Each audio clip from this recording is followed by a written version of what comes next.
Welcome to Dental Unscripted,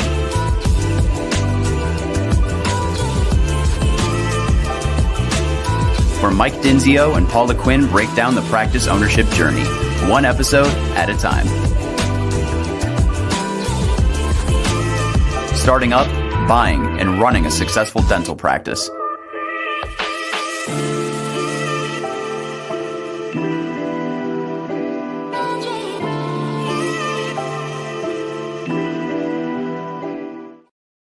What up, guys? Welcome back to another episode of Dental Unscripted. This is Michael Dinzio and Paula Quinn potting it up again today, this afternoon. We're excited to be on the air again. It's been a minute since we've been doing this, and yeah, we got a good episode today. It's all about due diligence and what to look at after you've made an offer and it's gotten accepted. And we've gotten a lot of clients that, not our clients, but a lot of people that have expressed issues, concerns, things that they've missed going through the due diligence. And we're practice management client coaches, and we hear about all this stuff after they've closed. And so, you know, today it's just a breakdown of like what Paul and I think are the most important things to look at before you actually sign on the dotted line. And it's a scary thing to sign. And I don't want to go on too much of a rampage here, but like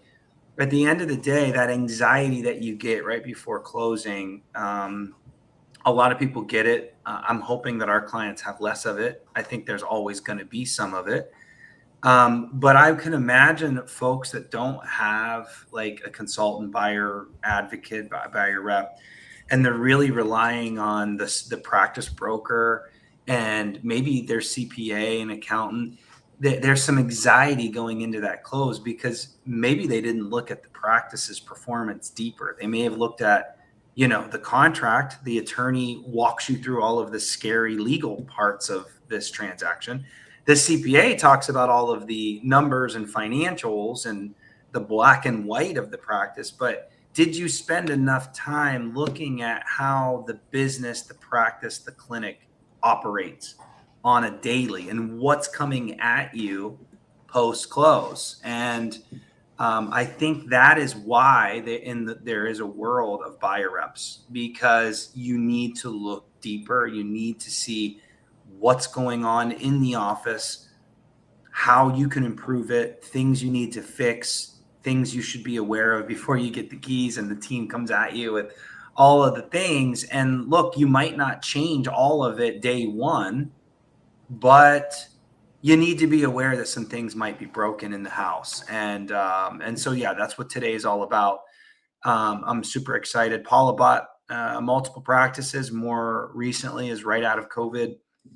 And, she felt that real pain of owning in the first 90 days. It's a scary thing. So anything to add to that, Paula, why maybe a buyer rep makes sense for folks?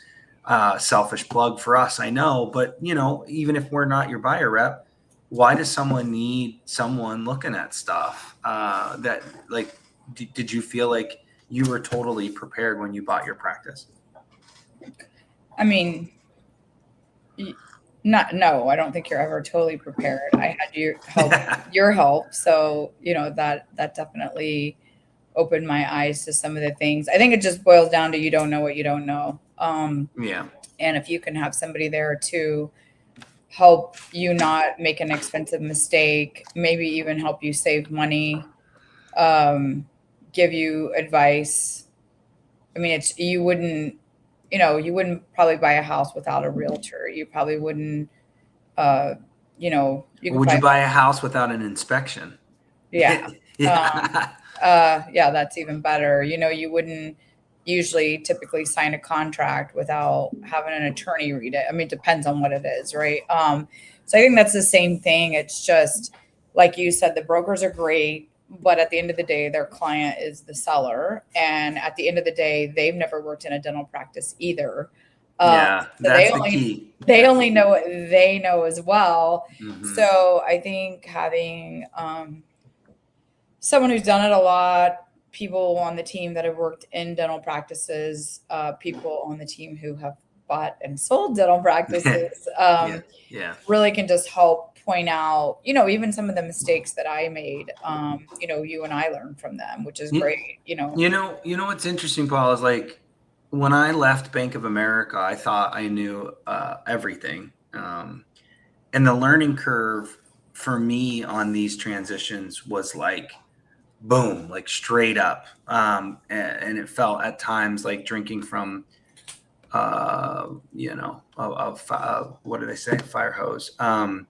And like, of course, all of the knowledge I had about all those transactions I did with B of A obviously made me very capable. But when I started doing stuff with you and Stefani, you know, I was realizing there's a lot of stuff I was missing. So I'm sitting here thinking that like I have conversations with CPAs all the time, attorneys all the time. And honestly, I don't even think they know why they're negotiating some things that they negotiate because they don't really know how it works in the office, truly. You know, they're just like, they come up with these clauses or they say these things. I don't even think they really know how it works. And I didn't. You know, I said all those same things coming right out of B of A because that's what you do. That's how you negotiate. This is how it is. Boilerplate contracts. This is just how we do it. Mm-hmm. But if someone like actually said, well, why do you do it that way? And is this really a big deal? You'd say it's a big deal, but you wouldn't really know the consequence of it. If is this $1,000 problem or a $20,000 problem? And they're just like dying on the hill over certain little $500,000 problems. And they're not big problems actually. So I just think that like this episode is really, you know, just getting a little bit more operational and less risk and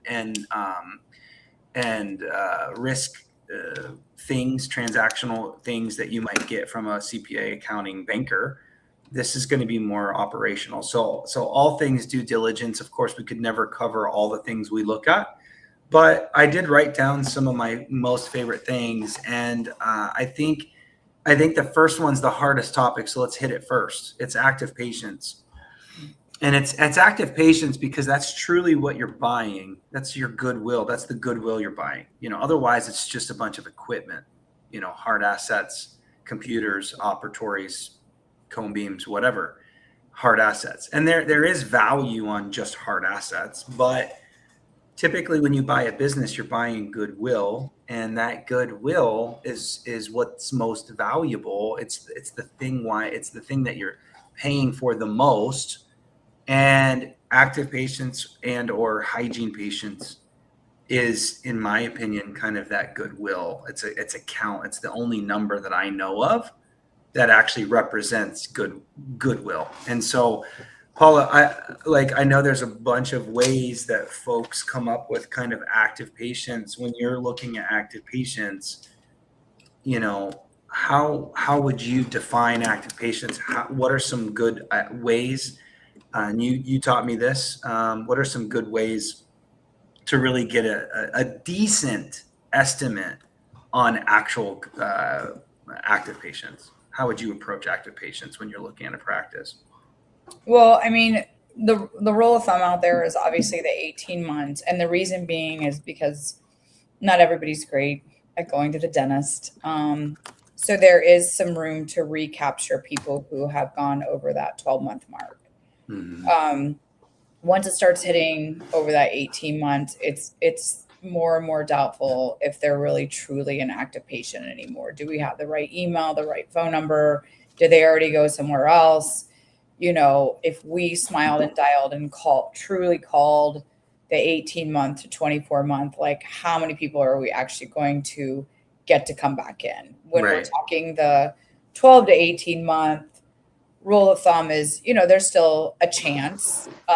Obviously 12 months, you know, they've been in the last 12 months, you know, 100% I would consider them an active patient, but rule of thumb is last 18 months. 18 months. Okay. So a lot of softwares kind of have 24 months. Some have 12 months. It's like, why can't they just have an 18-month button? And some of them do of all time. All time. You know, in a good practice management software, if they're truly deactivated, or they're a patient who is a guarantor who's never had an appointment or they haven't been in 18 months, we would be able to narrow all that down so that you don't get the guarantor, you don't get the patients who haven't been in, we forgot to deactivate, whatever. That's the best way to report. All practice management softwares are not created equal. And therefore, like you said, they may include guarantor, they may include people who haven't even had an ADA code attached. Somebody may forget to deactivate. They haven't been in 18 months. It still may count them. So, there's kind of all kinds of things.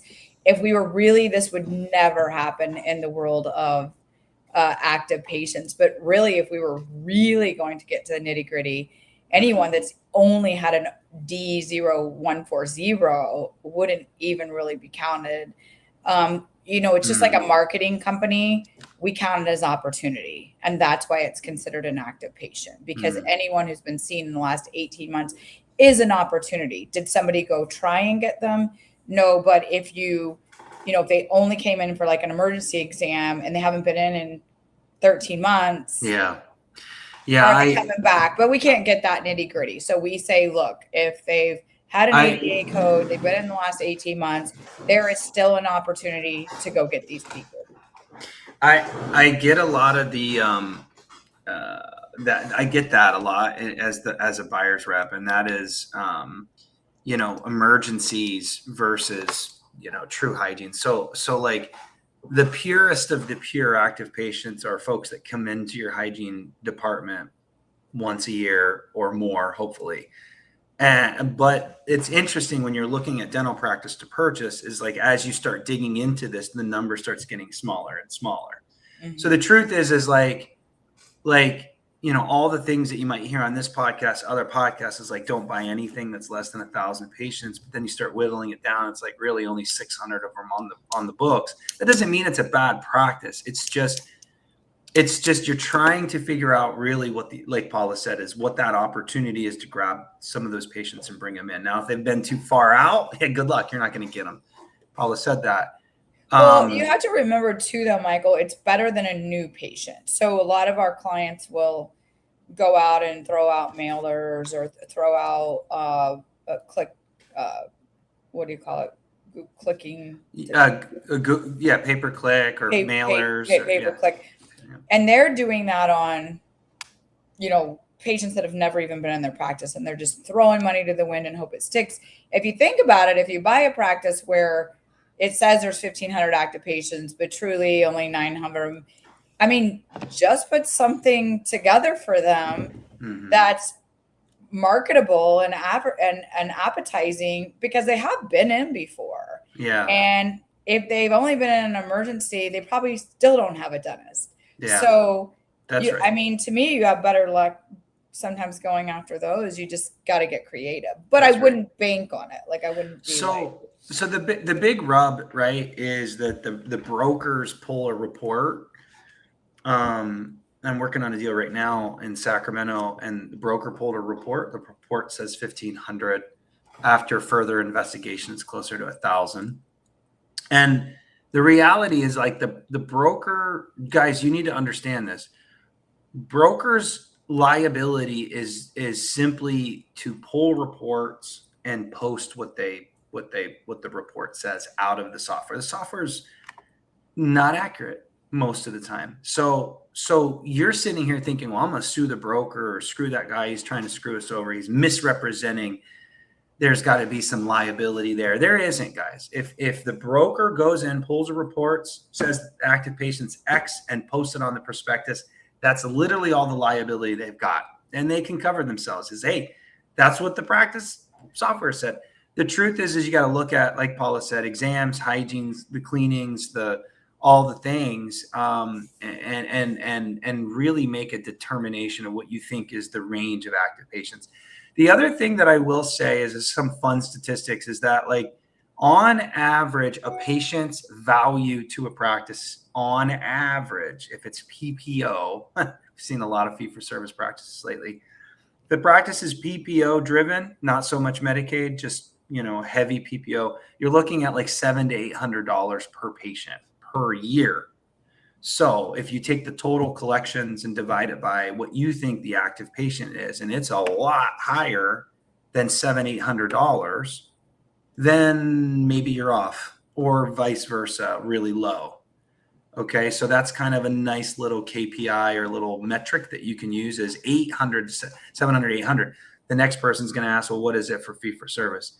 Dude, it could be crazy high. We just saw one that was $2,500 dollars per patient, and I think it might be accurate. So just the rules kind of go out the window with fee for service a little bit. But if it's PPO, it's a little bit easier to figure that out. Okay, so we covered kind of active patients. You really want to dig in. The next thing I was going to say, though, is kind of retention pre-appointment. To me, it kind of goes hand in hand with active patients, but pre-appointment slash hygiene reappointment slash kind of all of the retention metrics matter to me when I'm buying a practice or thinking about buying a practice. And usually you can smoke this out by seeing how many active patients there are, like we just discussed, and then looking at the schedule and seeing how far out you're scheduled. So like if you have a crap ton of patients, like 2,500 active patients, and you get into that chart audit and you're seeing that hygiene's only out 3 weeks, we got a problem. Why is that a problem, Paula? Because again, it's every practice has kind of like this DNA with collections, with reappointing protocols, like, and the patients are trained a certain way. So as a buyer, well, first of all, what's pre-appointment? And what do you think about retention and height? Like all of that kind of, why is that? Like, if you're a buyer, is that a problem? Is that a concern? What should you be expecting? You know what I mean? Yeah. So people get real confused with the reappointment versus pre-appointment. And pre-appointment is basically your entire active patient base. So whether it's your entire active patient base or your entire active hygiene patient base, depending on which pre-appointment you're talking about, it's how many of my active patient base actually has a next appointment. So when we're looking at hygiene, if we've got 1,000 active patients and 50% of those have a patient, we're at a 50% pre-appointment rate. That's not good. We see it a lot, but it's not good. And what does that mean? That means that our patients are either not rescheduling when they're leaving, or they're calling and canceling. They're falling off the schedule. Reappointment is when they left, did I get them on the books? So my reappointment rate could be 90%, everybody's scheduling. And then when we go take a look at the pre-appointment, they could be falling off for whatever reason. They could be appeasing me and scheduling. We could live in a place where everyone vacations and people just keep calling and canceling. Whatever it is, they're not on the books. So the problem with that for a buyer is, you mentioned 3 weeks out. It means a couple of things. It means our patients either don't value their hygiene appointments. They don't think it's important to have a 6-month recare or whatever frequency you have them on, or our team just doesn't reschedule them. And what that means 6 months from now is our schedule's empty. Yeah. And somebody's got to smile and dial to fill our hygiene schedule or even our doctor's books. Now, doctor's books aren't scheduled 6 months out. We like them a couple weeks out. I've seen everything from a couple weeks to a few months. Being a few months out can be a problem because then patients are waiting on the doctor's schedule. But being few months out to 6 months out on hygiene is actually a good thing. So we won't talk about block scheduling and how they should leave some. No, let's not get crazy. Holes, but it should be pretty full 6 months out. Yeah. So that's kind of, I don't know if that's no, that's perfect. And sometimes it's kind of funny, like, guys, you have to understand what kind of practice you're buying. Like I have clients that are buying like really small practices. I don't want them to be buying these practices, but they want to deal. it's almost like an asset purchase, or they think it's like a fixer upper. There's a lot of those deals, and I don't love. You did one, and I don't love those deals. I really don't. And it's hard work. It's hard work, and there's a lot of reasons for it. That's a different episode, different day. But if there's like 500 patients, and the practice did, I don't know, $600,000 last year, and you go into a chart audit, and the restorative schedule is like 4 days out, 3 days out. The hygiene appointment, the hygiene book is not 6 weeks out. Don't be shocked by that. There's no patients. It's a small practice. If there's only 500 patients, active patients, and the restorative schedule's 2 days out, that front office person is constantly trying to schedule it. They're trying to do the same day dentistry immediately. It's kind of a high pressure situation it's very painful and it's very stressful. So like, understand that's what you're buying. It's not the seller's fault. That's the business you put an offer in, and that's the business you're going after. Don't be expecting, a blonde when you made an offer on a brunette. Like, that's just two different things. Bigger practice has that kind of full schedule, or at least they should. And pre-appointment, hygiene reappointment, retention, all of that matters with big practices, small practices. But like, if you've determined that the practice has 500 patients and 400 of them are on the schedule, they're damn good. That's good. But guess what? There's only 400. That's all you got. It's just, schedule's not that full. So just think about that, right? Like, you all are leaving big practices making good money. You work probably for a DSO or some busy practice. That's probably not what you're buying if it's only 500 patients. Hell, even 1,000. You know what I mean? If you're at a really busy practice today, 1,000 patients is nothing. So just keep in mind that all of that. The one big thing that I'm going to hit real quick is cash flow. Now the CPAs and the bankers do look at cash flow. What's that mean, cash flow? So it's like a profit of the business. And, this shouldn't be part of this episode, like due diligence. You should know the cash flow. You should know how much money the business makes before you even make an offer. So that's like before you even get into due diligence. This episode's all about chart audit due diligence.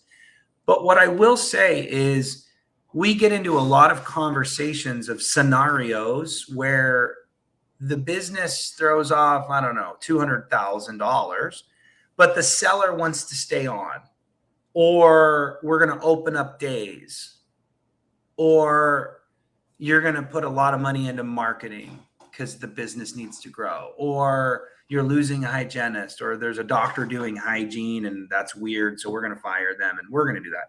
Whatever the scenarios, there's a lot of scenarios of what that transition plan looks like. What I don't think a lot of people do is they don't re-look at the numbers based on the transition plan. So some CPA banker told you it was making 200, but your plan, the way you see it or the way you're thinking, the seller's going to stay on, they're going to get paid, all these things happen. You're actually netting way less than what the CPA banker thought that you were going to make when you looked at the deal initially. So you have to run kind of like projections.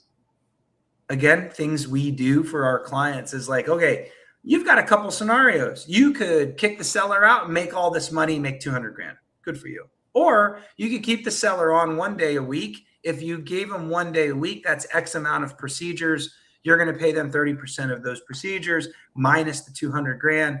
Now you're only make, 120. Is that cool? No? Oh, well, then maybe we shouldn't keep the seller on, or whatever the scenario is. Make sure that you understand what the cash flow looks like before you even make an offer, and then what the projection of the scenario is going to be and how that affects the cash flow. This whole thing is like, there's no reason why you should be like, oh shit, after you buy. You should know exactly what this looks like post-close, because you should be doing all of this before you buy, including adjusting the cash flow. So that's my little rant on cash flow. But CPAs, bankers, they kind of look at it in the beginning, and then nobody really discusses, well, what if the seller stays on? Well, the bank didn't underwrite it that way. You're deciding to keep the seller on. they're thinking you're firing the seller and they're saying yes to the loan. But maybe if you told the lender that you were going to keep the seller on, maybe the bankers wouldn't be doing this loan. So, but still, that's something that you should know. So that's my little thing. And that kind of lays us up into the next one. And that's procedures by count by dollars. There's been a few times where we've looked at practices and thought that it was a bread and butter practice. And it turns out we got into it and they didn't really tell us they were doing all these implants or all on X's, because when you look at procedure codes, and Paula, you're going to be better at this conversation than me, but like if you're just seeing implants, you're thinking they're just dropping implants, but it could be all on X and that's 4 implants, right? So like, or whatever. So how would you smoke something like that out? Because I got to be honest, guys, next level CPAs, bankers, the even brokers that don't know dentistry, they're looking at the procedure counts and representing, and they might not really know what's going on in the office. And it's your job to determine if you can do the dentistry of that office. That's the whole point of a chart audit, by the way, is to look at charts.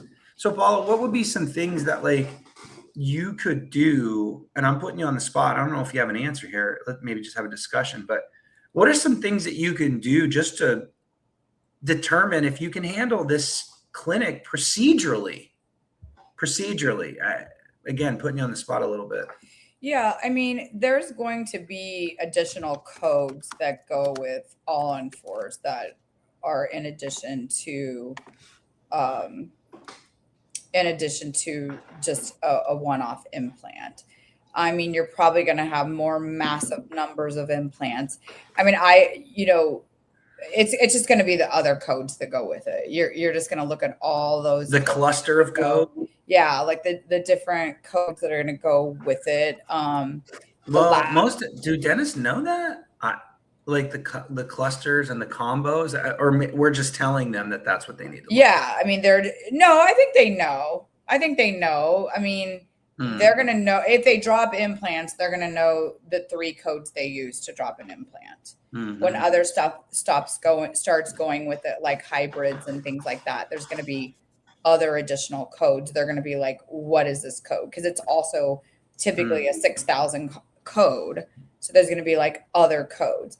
I think you could probably also look at some lab bills. Like if the lab is out of control, when you do, you can look at referred out. I mean, most dentists, when an all on X is being treatment planned and performed, they're either going to have the lab come in and help them out, or they're going to send some things out. So I think looking at referred out, I think looking at lab expenses, and I think looking at codes. Okay. If you get in there and there's 5 implants all year long. Yeah. And even if they did a high, an all on 4, who cares? It was 1, or 2.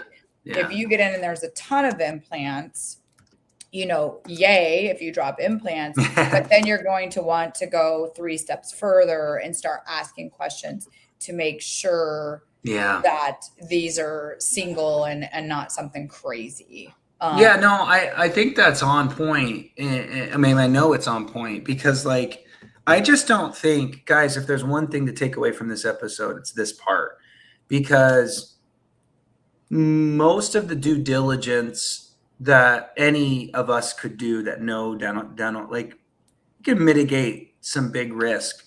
But this segment of procedure counts and how to snuff out if you can handle this practice, this is the single most important due diligence factor. And I feel like going into the chart audit, people think, at least our clients or folks that I talk to, they think it's about validating what the broker represented. Well, they put in the prospectus that the collections were $320,000, and so we need to pull our report and make sure it's $320,000. Guys, the brokers have no time to like manipulate reports. That's not what the chart audit's for. Like, we will pull those reports, sure, and we're going to do our analysis, sure, but like, you're missing the whole point of a chart But audit. we're pulling those reports to just dig 2 layers deeper. We're not pulling those reports to see if the broker misrepresented. Exactly. We're pulling because there's other information that we're looking for, like these, you know, with this implant, you're gonna look to see if there's yes, exactly, a prosthetic. I can't even, like a denture, not a denture code, but basically whatever. We're digging in deeper, and it's not about trying to catch the broker in an aha situation. You know, active patient count's one of those things that your broker's probably wrong. It's just, they just are. They're pulling a report and posting it.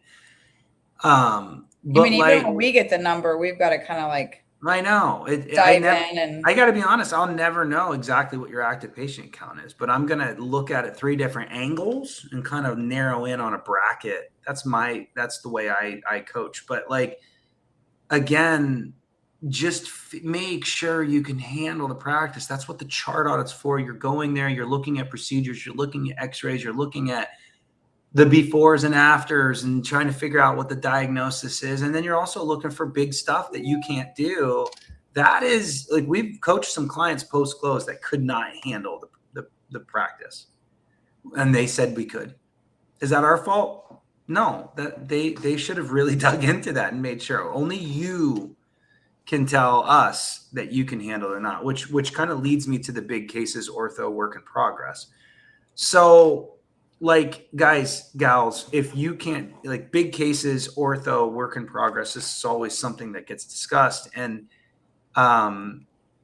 you know, I'm throwing this up just because, specifically because of ortho lately. I had a conversation with a broker once, and the broker's like, well, doctors come out of school, they know how to do ortho, they do cases in school. I'm like, dude, what school are you talking about, first of all? And second of all, no, they are not comfortable doing ortho unless they are ortho kings and queens at their associate job. So, like, this is the brokers think that you guys can do Invisalign does. Invisalign is in almost every school. But to think that someone could come in and do exactly. I just looked at a practice that was doing $200,000 worth of ortho, and I asked my buyer, "Do you do ortho?" And they're like, "No, but I can learn it." I'm like, "Okay, we're talking about 15% of this practice is clear aligners. This is like a full-blown indoctrination of the practice. They're diamond whatever with Invisalign. Most people can't do that. Right. Otherwise, everybody would do it. We try to get our clients to do it, and they don't want to do it. Like, that's the point, is like, no, you don't just pick up ortho. You don't just pick up implants. You know, so implants, big cases, ortho, you got to look at that. You got to look at it. Even sometimes endo, I mean, a lot of people aren't comfortable doing endo, third molar extractions. If they do endo, they don't love upper molars. You know, there's all kinds of things that and that's why on the prospectuses and the bank's application, you're going to see break down the procedures by percentage. That is literally the box they're filling out for you, and you should pay attention to that and look at it. And if you see 3%, 4%, 5% ortho, okay, now we got to look at the 80/90 code, and we got to dig into that. And we got to look at the chart audit. We got to look at the cases in the pantry on chart audit day, and we got to see how much money they've collected because most of these big cases, there's a collection amount up front that the practice holds before the procedure. So if you close in the middle of one of those procedures, we got to figure out the money. So anyways, big procedures, specifically ortho, implants, big stuff, we got to work through. That's obvious, guys, but like, be very humble in this process and just say, well, you know, I could be better. This guy or gal seller is probably better. How am I going to bridge that gap? Be humble about it. Too many buyers are like, oh, I can do it all. No problem. And then that's how they get themselves into trouble post-close. So talk to the seller. You know, you'll have the opportunity to talk to the seller. What what kind of cases do you do? What kind of cases do you love? Which ones do you pass on? Like, tell me about your ortho protocols. Just that's the kind of stuff that you need to figure out as a clinician. So procedure counts by dollars, big cases, work in progress. We kind of covered it. The last thing before we shut this episode down, it's kind of a longer one, but this is a good one. It's collection protocols, Paula, and this is something that I've been really digging into more lately. It's interesting. Your career develops, just like doctors, your career develops. Stuff I wasn't even looking at the first 5 years of my career. Now I'm like, what's going on with the billing and the codes they're using and their adjustments? And, does that really matter about the value of the business? No. We're never going to ask for a concession because they use too many adjustments or write-offs, or their software sloppy, or their whatever, their billing, their collections over the counter sloppy. It doesn't affect the value, but it does set the tone for what you're going to inherit. Back to the conditioning of the patients. When we coach a lot of clients, I'll say it again, there's oftentimes a reconditioning of the patients and the team. Thank you. It's really the team, which then conditions the patient. So it started with the team being that way, and then they conditioned the patient. So do the patients expect to pay the day of service? Are the patients expecting to be reappointed? Are they expecting a very crystal clear treatment plan that's exact dollars? Just all of that, right? And the collection protocols is something that I've really dug into, or started digging into more. So I just find in general that front offices need a lot of help. So Paula, when we're coaching a buyer post close, what are very common things that need to be fixed? Let's just say the top two most common things that need to be fixed day one. I know it's like opening up literally a can of worms, but the ones that matter the most, I suppose. I don't know. That you I would say the first is rescheduling patients before they leave. Usually hygiene's a little bit better. Not always, but usually we're conditioned when a patient's back in our operatory to go ahead and get them scheduled for their next appointment. What everybody's bad at is saying, do you want to reschedule? Thank goodness we have some patients that just say yes, because the way we ask and the way we do it is typically not going to get the best results. Front office, it's a little bit different story. I would say we're not as conditioned to get people on the schedule for treatment. We leave it a little bit up to them. Mm-hmm. There's bigger monies involved. There's decisions involved. And I wouldn't say more often than not, but enough, patients want to look at a schedule. They want to think about it. They want to talk to somebody if there's any type of investment, which means they're going to walk out the door without an appointment.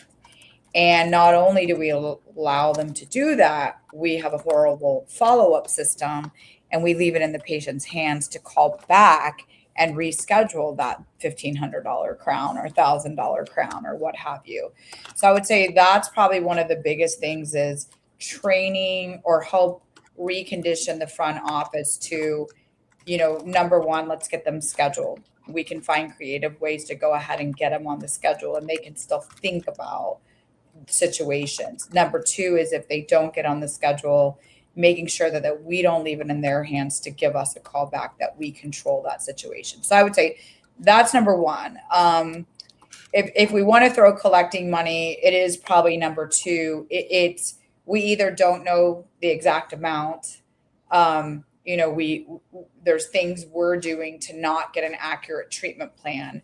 So we're either sending a pre-D, or, which I don't like, and that's a whole another episode, or we're guesstimating we think we're doing as accurate as we can. We're chicken scratching, trying to figure out how much, because we're not using our software appropriately. So that's kind of number two, is they don't even know how to use their software appropriately. So then their treatment plan isn't accurate. So they're either afraid to collect because they're not 100% sure, and they're going to wait on that EOB to come back so they can then collect, or they just weren't ever made to collect, so they invoice the patient. So whatever that collection system is, it's broke in some way, shape, or form. And that's what I've been seeing a lot of lately, is like looking at accounts receivables and seeing claims versus patient portion, and then seeing credits, and then trying to draw, and then looking at adjustment percentages. So it's a hot mess. So like when I'm looking at all of that, you're trying, because you can't interview the front office person. That's the hardest part of being a buyer's agent or rep or whatever, is like figuring out how Nancy Joe at the front does this without talking to her. and it's just all based on like random reports, but you can see what's going on at a high level, but you don't necessarily know what the problem specifically is. And so like, I think that's important for buyers to see going into a purchase is, okay, they're good at collecting insurance payments, or they're not, or they're good at collecting over the counter, or they're not, or they are just not good at either. Or their adjustments are so big because they're not using the software right, or maybe they're not doing insurance. Or sometimes it's so clean because what they'll do is, instead of cover up their tracks, they'll just write it off. When it's too clean, that's exactly what I think, is someone's covering up their tracks, and it's like, okay, they're trying to show that their reports are like perfect. There's no way. I've always equated it to, you've probably heard me say this, Michael, and maybe even the audience, is like, it's like when you get your car with a lot of technology, or even your cell phone. It's, you know how to, in my cell phone, I know how to text, I know how to get on social media, and I know how to schedule an appointment. That's about it. Sometimes people will show me something, I'm like, oh wow, it does that, I didn't know. My car is the same way. Mm-hmm. So you have to think about these front office gals and guys do the best with what they have, whether they taught themselves or they learned from somebody else, and they're at the helm of this ginormous ship, just doing it. And sometimes it's a super hot mess, and sometimes they figure some of it out.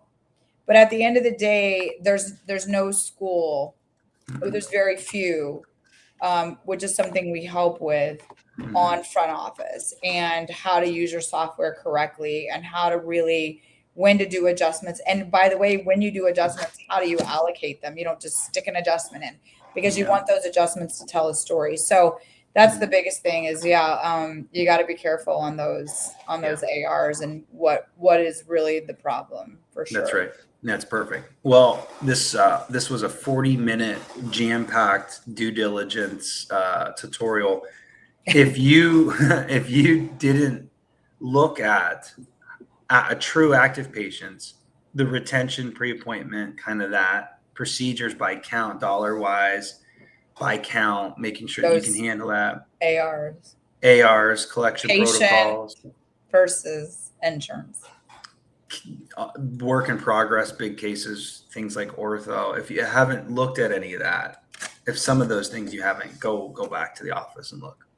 The brokers are going to really love you doing a second chart audit. But that these are all things that are very important, and things that we help our clients with. So thank you all for always listening in. We appreciate it. Please like, subscribe, all the things, giving us a little star on a 5-star, not 1 star on Spotify, whatever you're listening to, it really does help the program. So without further ado, let's close this thing down and make it a great day. All right. Peace out.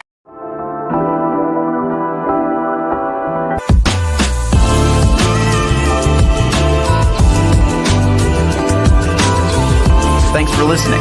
Let us know how you like the show. rate us on Apple and Spotify. Subscribe and follow for more.